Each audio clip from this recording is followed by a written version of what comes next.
Cái number jumlah ke ars pak kat bay. Cái jumlah ke ars pak kat bay.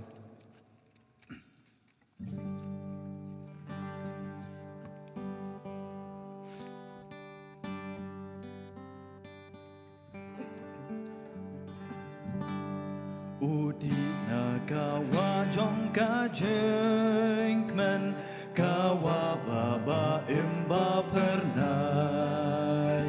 bakit jengker kuba jong kapeng batut naga kejong utrai udi nagawa ka jengkmen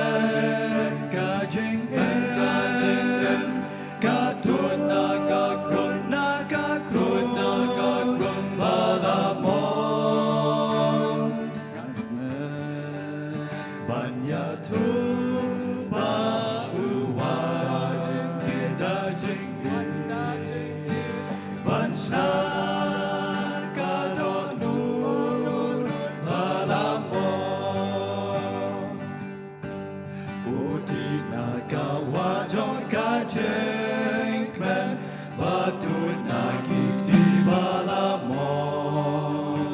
Gandap dadon noda kajengkman Jeng sopa pelate kanlon Udi nagawaka jengkman kajengkman Kadun nagakrun balamon ngakmen manyato bauwan dajing in bansna